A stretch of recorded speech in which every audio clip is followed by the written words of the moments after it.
Alors, nous sommes arrivés d'Af Quf Yud Zayin de Baba Messiah pour le Shabbat 23 Tevet. Shabbat 23 Tevet.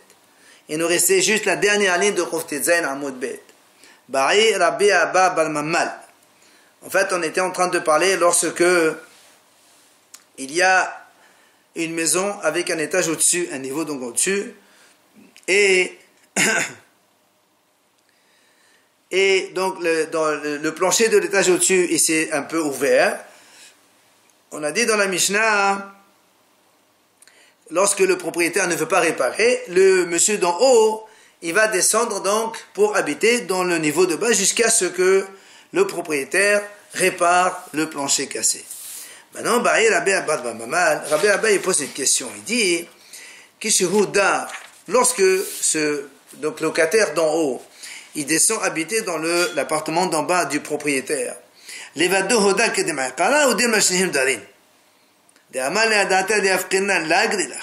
Est-ce qu'il va habiter seul, comme il était là-haut dans son étage, ou bien, et donc le propriétaire il sort obligatoirement, ou bien non, il va donc cohabiter avec le propriétaire, parce que le propriétaire il peut lui dire, moi, je ne t'ai pas loué pour qu'après tu me fasses sortir de ma maison.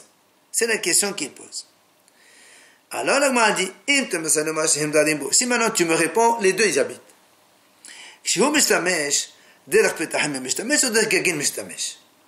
Est-ce que le locataire d'en haut, il peut utiliser la porte donc du rez-de-chaussée pour entrer dans cette maison, ou bien il est obligé de monter dans son étage et de redescendre par l'ouverture en bas?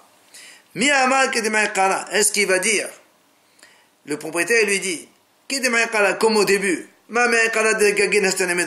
comme au début tu étais obligé de monter donc dans ton étage pour habiter, maintenant aussi, même si tu viens chez moi, tu montes un étage, ou bien peut-être le locataire lui dit non,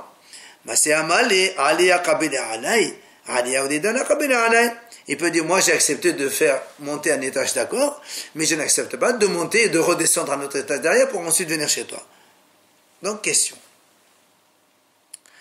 Et continue la question. Si maintenant tu me réponds, donc le locataire dit, monsieur, moi je ne suis pas accepté de monter et de redescendre. Alors maintenant, le cas, si maintenant il y avait dans cette maison deux étages. Et donc il y a le niveau rez-de-chaussée, plus premier étage et un deuxième étage. Et l'Agma a dit, quelle est la question qui se pose est la suivante. Premier cas, ifhit aliona. Si maintenant, lui il a loué le deuxième étage, si le plancher il s'effondre, évidemment il va habiter dans le premier. La question elle est, ifhit tartuna. Si maintenant il habitait dans le premier étage, et le premier étage, il s'est effondré, donc il y a eu un trou. Est-ce que l'Agma dit, est-ce que le monsieur, le propriétaire, il peut lui dire, monte au deuxième niveau?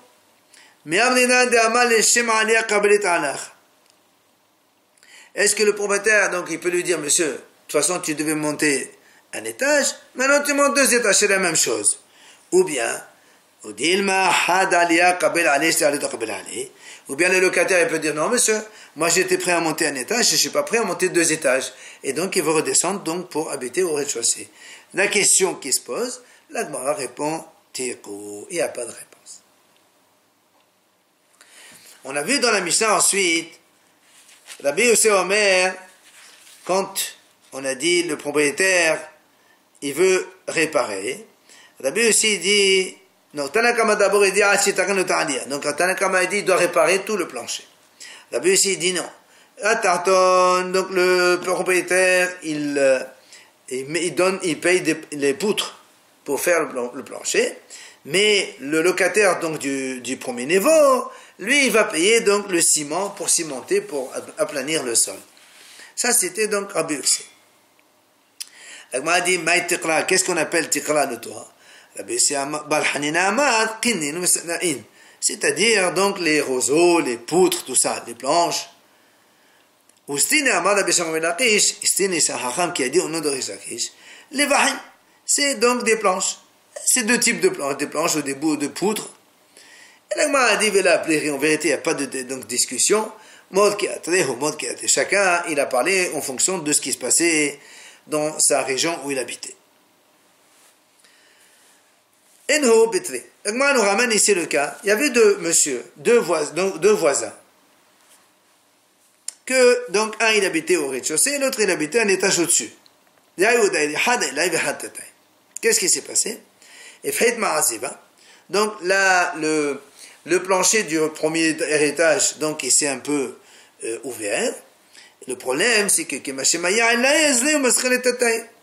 quand il avait en haut, l'eau elle coulait, elle descendait vers donc le rez-de-chaussée. Qui va réparer? Rabbi Yahya Baraba dit c'est celui d'en haut qui doit réparer.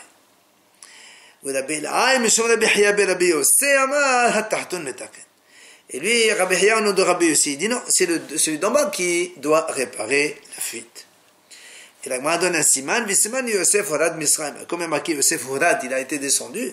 Et comme c'est ici un mahlok entre Rabbi Yahya Bar Abba et Rabbi Yahya Bar Yosef, Rabbi Yosef, donc Yosef, c'est la même chose. Donc pour retenir, c'est Rabbi Yosef qui a dit celui d'en bas qui répare.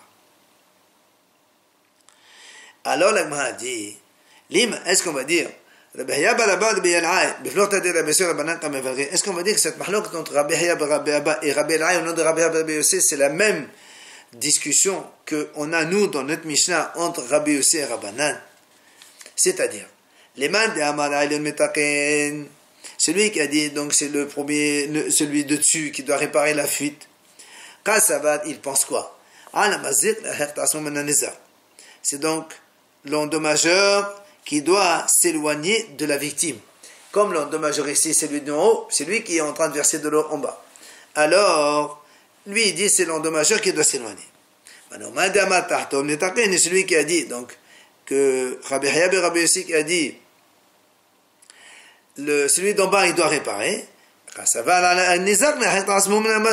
C'est la victime qui doit donc s'éloigner de l'endommageur. Et donc, est-ce qu'on va dire c'est la même chose que la mahlok entre Chachamim et Rabbi Yosef? Puisque nous, dans notre Mishnah, Chachamim ils disent quoi? Il faut que celui d'en bas, il répare tout. Ça veut dire que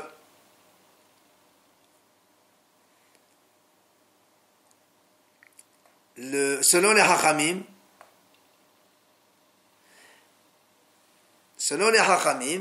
c'est donc il doit tout réparer, c'est-à-dire donc c'est le mazir. Donc Chachamim eux ils disent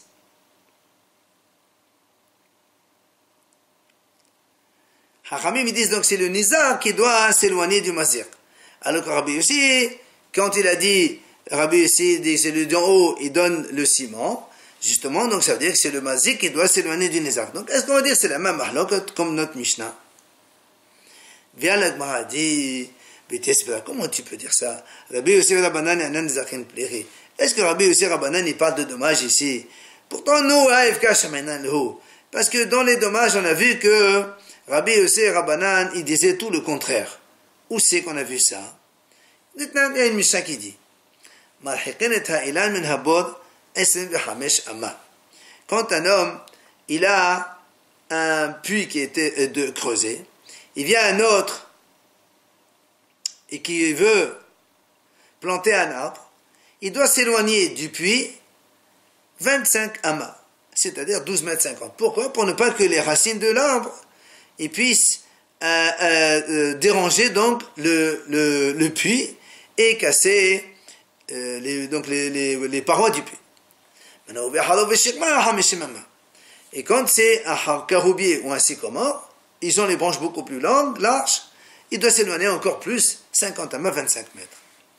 La Mishnah dit, qui ce soit donc que le puits et l'arbre ils sont un à côté de l'autre, ou bien que un il est au-dessus de l'autre, c'est-à-dire le puits il est en haut et l'arbre il est en bas, et donc l'arbre il va donner des racines qui vont donc ébranler le puits. Maintenant, la Mishnah dit, si maintenant celui qui a creusé le puits il était le premier, il est obligé de couper l'arbre, Venoten Damim, et il va, le propriétaire du pays, lui donner de l'argent, indemnisation. Maintenant, Im Ha'ilan Qadam. Si maintenant l'arbre il a été planté en premier, le Yachos, eh bien il n'est pas obligé de couper son arbre. Ça fait Ziradam, ça fait Ziradam. Si maintenant on ne sait pas qui c'est qui est le premier, le Yachos, Hachamim ils disent, il ne coupe pas quand on a sa fête. Rabbi Yossi Omer, il vient Rabbi Yossi, il dit non, même si le puits il était avant l'arbre, on ne l'oblige pas à couper. Pourquoi? Un il creuse dans son domaine et l'autre il plante dans son domaine. Qu'est-ce qu'on déduit de là? De cette mahlouk, qu'est-ce qu'on voit? Alma. Rabbi Yossi, ça va dans les actes. Donc, selon Rabbi Yossi, puisqu'il a dit chacun il peut faire, c'est donc à la victime de s'éloigner du endommageur. Mais les Hachamim qui ont dit qu'on oblige l'autre à couper son arbre, et voilà, c'est donc l'endommageur qui doit s'éloigner de sa victime. Donc, on voit ici tout le contraire. Elle a ici tu veux dire,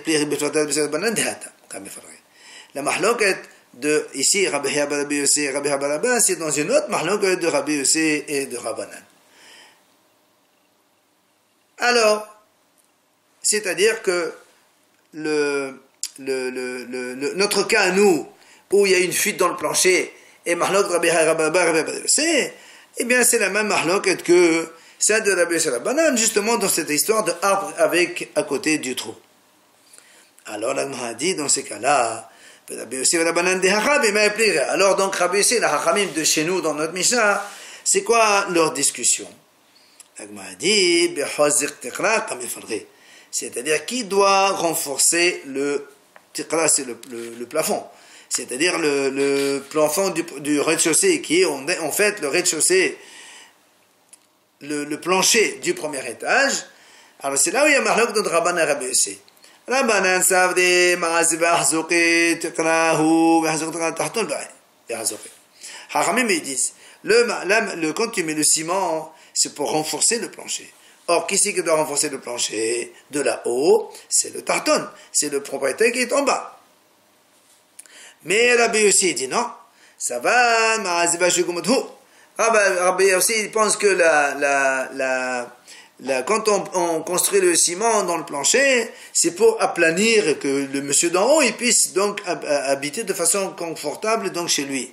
Or ça, donc c'est à lui de faire ça, c'est pas celui d'en bas. Alors vient la Gemara dit, Ini, comment tu peux me dire cela?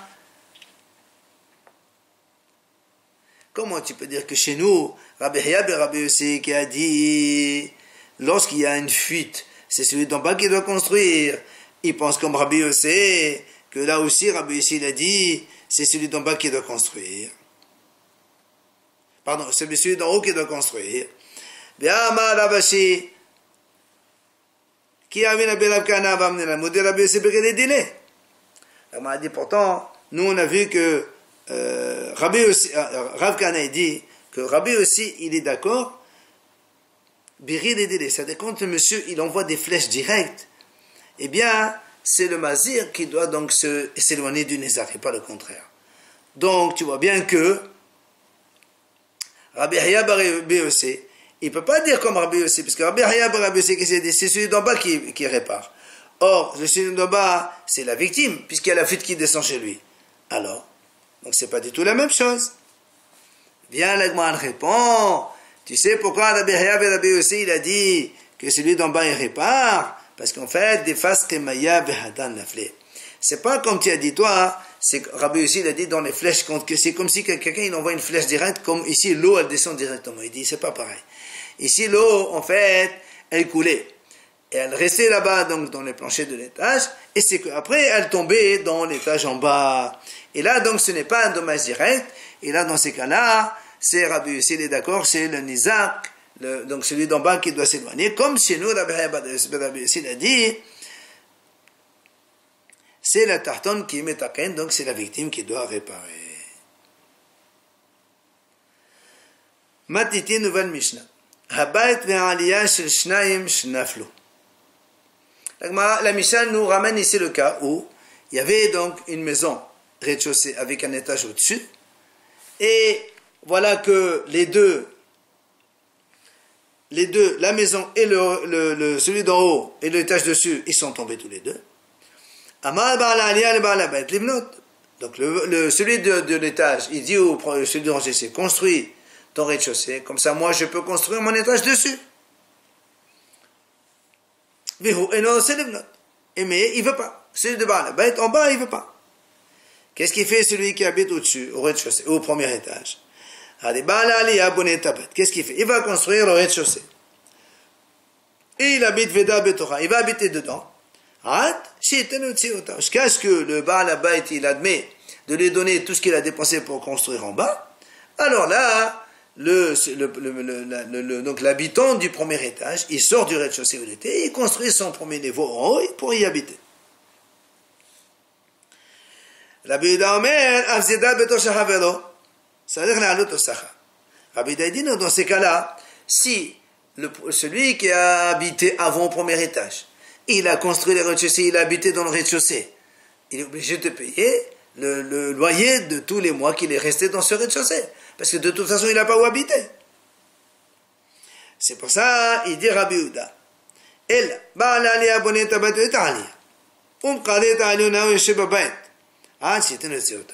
qu'est-ce qu'il fait? Il dit Rabbi Yehuda, le monsieur de l'étage au-dessus, il doit construire le rez-de-chaussée, et au-dessus, il construit aussi son premier étage. Seulement, il ne va pas, ça veut dire, il va faire, bien sûr, il va mettre donc le toit, le plancher d'en bas, qui est le plancher d'en haut, qui est le toit d'en bas. Mais qu'est-ce qu'il va faire? Il ne va pas habiter dans son étage, il habitera dans l'étage en bas. Dans le premier niveau, jusqu'à ce que le propriétaire, il lui donne ses dépenses. Après, il pourra monter dans sa maison d'au-dessus. Pourquoi? Parce que là, ce qu'on appelle Ze lo nehena feze lo haser.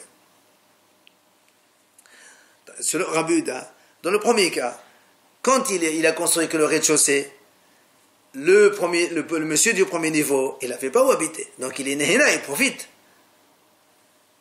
C'est pour ça qu'il n'est pas d'accord, parce que le Rabbi Yehuda pense nehena feze lo haser, il paye le loyer.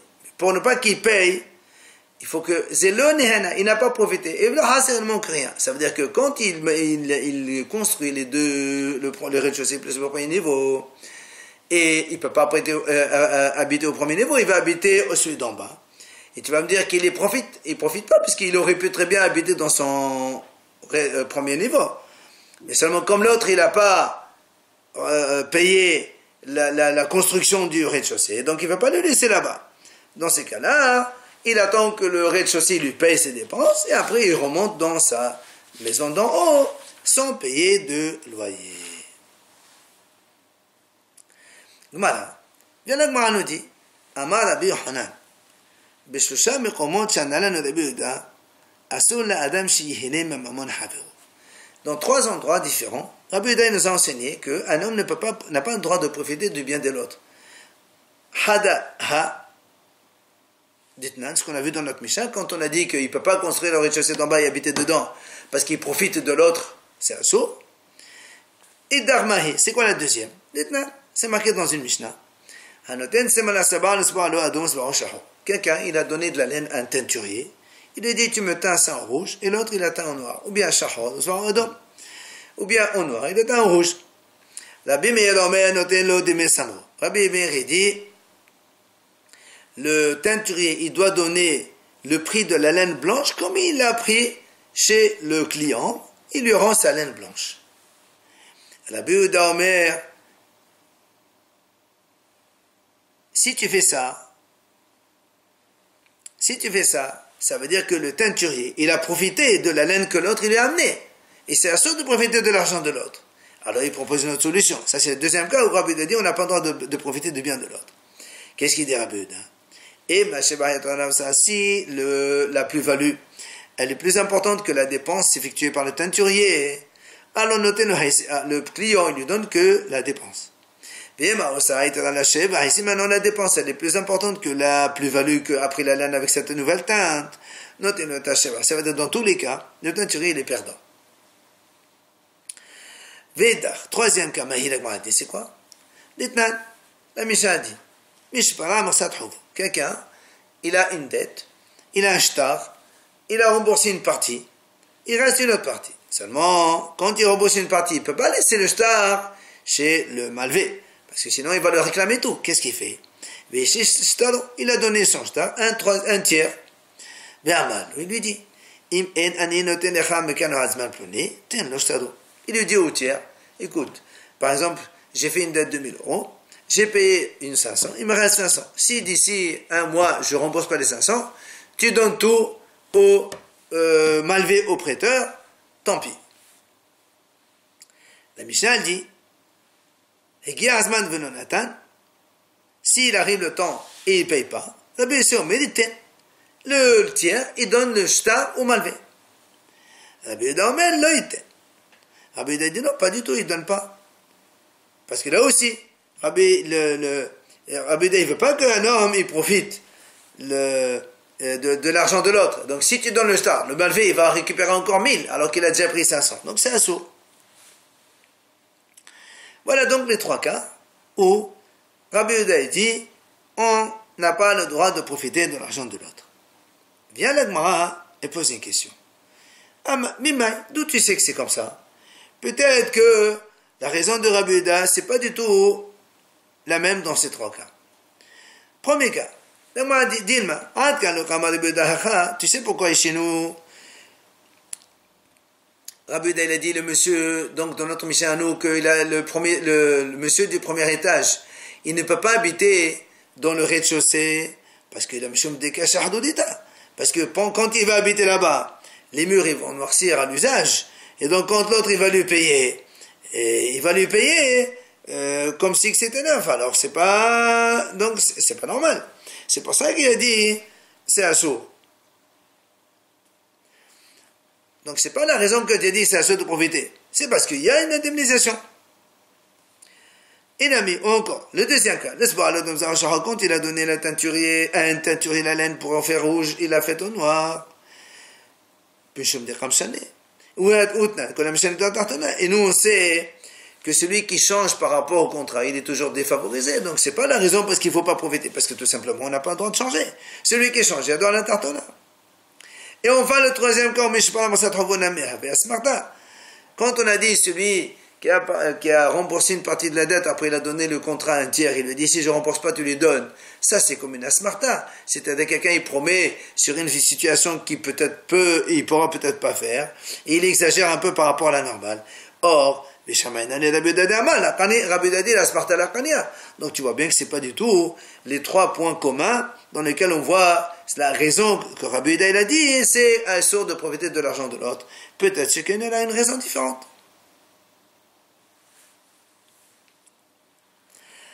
Amar Ravaha. Il vient Ravaha Balada Meshemé de Ola, il nous dit. Tahton Habal et Shanot. On parle donc de ce cas-là où, quand il y a donc la maison du rez-de-chaussée et l'étage qui tombe, maintenant, si tous les deux se mettent d'accord pour construire, seulement, Tahton, celui d'en bas, il veut changer les murs, Bigville. Shomaïno. Ça veut dire, Gvil, Haramim il dit, c'est quand l'épaisseur du mur, elle est c'est ça. Gvil, c'est 6 tfahim l'épaisseur du mur. Donc ça veut dire qu'avant c'était plus petit, maintenant il veut plus grand. Shemaïlo. Au contraire, c'est bien. Mais Begazit, si maintenant c'était Gvil et maintenant il veut le rendre Gazit, et Gazit c'est moins un tefah, on n'écoute pas, parce que le monsieur d'en haut, il peut lui dire, monsieur, tu vas fragiliser ton mur, et moi, peut-être que je ne pourrais pas tenir là-haut. Berfisin, shumaïno.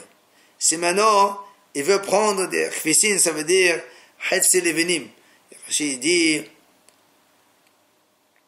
l'épaisseur, ça fait 4 tfahim. Mais si maintenant, belvenim, c'est-à-dire, au lieu de mettre, il y avait kfissin, il veut mettre des belvenim à la place, qui font l'épaisseur du mur que 3 tfahim, là aussi, en shumaïno, on n'écoute pas. Si maintenant il veut mettre des bois de cèdre, on écoute. Mais s'il veut mettre des bois de sycomore, on n'écoute pas. Pourquoi? Il dit parce que le cèdre, il est beaucoup plus solide, évidemment, et il maintient plus. Les ma'at bahalonot, shamaïlo. Les abot bahalonot, shamaïlo. Si maintenant le monsieur d'en bas, il veut mettre moins de fenêtres, c'est bien. C'est plus solide pour celui de dessus. Donc on écoute. Mais s'il veut multiplier les fenêtres, le celui d'en haut, il peut dire, non monsieur, si tu multiplies les fenêtres, ça va faire donc un mur d'en bas plus fragile, et peut-être qu'il ne tiendra pas sous le mien, premier étage. Ou bien maintenant, si celui d'en bas, il veut faire une hauteur de sa maison plus grande que celle d'avant, on n'écoute pas. Par contre, les marais, si veut maintenant une hauteur moins importante, moins que celle d'avant, alors on écoute parce que c'est plus solide quand c'est plus bas. Maintenant, le contraire. Si maintenant celui d'en haut, lui, il veut changer. Begazil, s'il veut mettre un mur plus fin, on écoute. Évidemment, ça pèse moins sur celui d'en bas. Mais Begavil, mais si lui veut mettre celui d'en haut, il veut mettre un mur plus épais, on n'écoute pas. Parce qu'il va alourdir sur celui d'en bas. Le contraire de ce qu'on a vu donc dans celui d'en bas. S'il veut mettre des kfissines, c'est-à-dire 4 fahim, on n'écoute pas parce que l'épaisseur est plus importante. Bilvinim, 3 fahim, on écoute. S'il veut mettre des boîtes de cèdre, on n'écoute pas parce que c'est plus lourd le cèdre. Beshirma, si comment c'est moins lourd, on écoute. S'il met plus de fenêtres, on écoute, mais s'il veut diminuer les fenêtres, ça fait plus de murs, donc ça pèsera plus sur celui d'en bas, celui d'en bas il n'est pas d'accord. Si maintenant il veut mettre plus haut, là aussi on n'écoute pas parce que ça pèsera plus lourd sur celui d'en bas. S'il veut mettre moins haut, c'est encore tant mieux. Donc, dans tous ces cas, on voit l'intérêt de l'un et de l'autre pour essayer de ne pas léser le prochain. Si maintenant l'Agma dit Elo lazé velo lazé. Mais si maintenant l'Agma dit ni l'un ni l'autre n'a de quoi construire, il n'a pas d'argent, on fait quoi? Puisque maintenant il y a le sol, qu'est-ce qu'on fait? Comment on partage? Tania. Rabbi Nathan il dit celui de rez-de-chaussée il prend 2 tiers dans la superficie du terrain et celui d'en haut il prend 1 tiers. Ils disent non, celui d'en bas il prend 3 parts, 75% du terrain, et le propriétaire du premier niveau il ne prend que 1 quart, 25%. Amar Rabba, il vient Rabba il dit il dit Rabba il faut écouter ce qu'il a dit Rabbi Nathan, c'est-à-dire 2 tiers pour en bas et 1 tiers pour en haut. Pourquoi? Parce que c'est un dayan et qui connaît, donc il descend jusqu'à la profondeur du din. Qasaval, il pense que même Mafsid Alia Bivait Telta. Il dit parce que Rabbi Nathan, lui, il pense comme ça, combien l'étage de dessus, combien il cause une perte à la maison qui est en bas. C'est shlish le tiers. Il dit parce que une maison qui a un étage au-dessus, elle contient moins, elle résiste à 1 tiers moins que s'il n'y avait pas d'étage. C'est pour ça qu'il arrête les tlata. C'est pour ça qu'on lui donne tilta à celui d'en haut.